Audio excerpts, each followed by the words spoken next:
So I'm Mallory. I come from Minnesota where it is snowing right now, apparently. I don't have a PowerPoint for you guys because I don't really...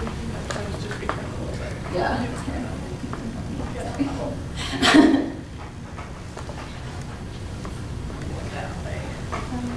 There you go.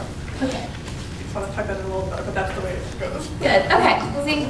I know. I'm just gonna hold it because that's easier. Okay. So I spent my term. I'm actually used to be an art history major. I'm now a French major. Just another way that study abroad can change your life. But I'm not going to talk about that. I spent 4 months in Paris studying art history, and this was actually my second term abroad. I was in Mali last winter as well, which was a totally wild ride and wonderful, and I came back and decided that I really loved it, and I loved being abroad, and I needed to learn French better, so I was going to go to Paris and do that. And I got to Paris, and I pretty much, it was really great, and I went with these grand expectations and these sort of romantic visions of what my life was going to be. And about halfway through, I realized none of those were coming true. And I was not becoming this like cultured person who belongs in a Woody Allen film. I was still very much me and really struggling to like learn the culture.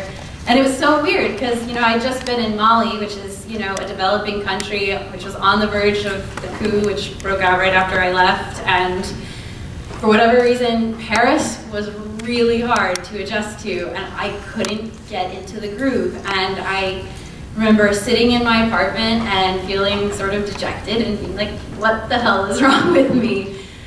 And I realized what my problem was that I had all these expectations and these sort of romantic visions, and that they really inhibited my ability to connect with the culture. Shay was just talking about looking for stories and interacting with people, and I wasn't doing that because I kept thinking that some sort of lightning would strike and transform me in some way, and it just wasn't happening.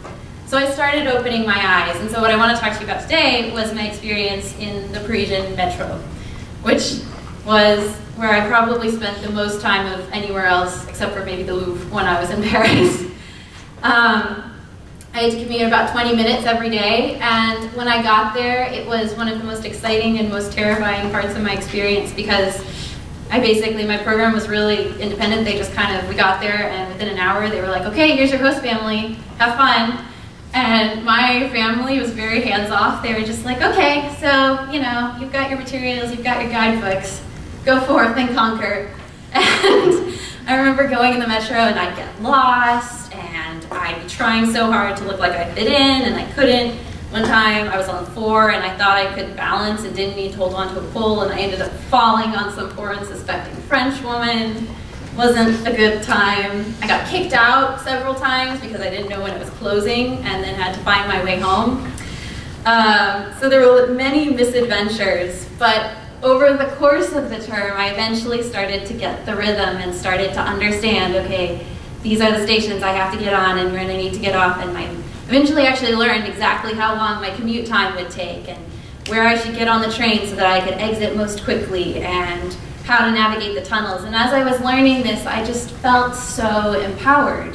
And it seems really silly because all I'm learning is literally how to walk to and from the metro, you know? And yet it was really exciting because I wasn't just learning to walk through the metro, I was learning to really navigate, and I was becoming a part of the city. And I even sort of learned the basic concepts of metro politeness. So you go in the metro and you don't, you know, look really chipper and talk to everyone. You go in and you have your metro face, which is kind of like this. And essentially you just look as bored as possible and you mind your own business. And it was one of those places where I felt really lucky because I was able to actually integrate, and I felt like I was becoming a part of this culture. And even, you know, as I got to know the stations better, I could just zip through them really, really fast and felt kind of like Apollo Odo speed skating as I'm like going to and fro, and it felt really empowering to walk through and to have a purpose and a destination and feel like I was part of the cycle and the just sort of very core of the city. So that was really rewarding, but what was even more rewarding were the experiences that I had in there, and I really feel like the Metro is one of the most unique places in Paris in the sense that there's so much diversity and there are so many different types of people and everyone has to get down in there and deal with each other. And there were awkward experiences too, but I want to tell you one story which really just sort of changed my life. I was going home and the train was filling up, it was rush hour, and this old man got on.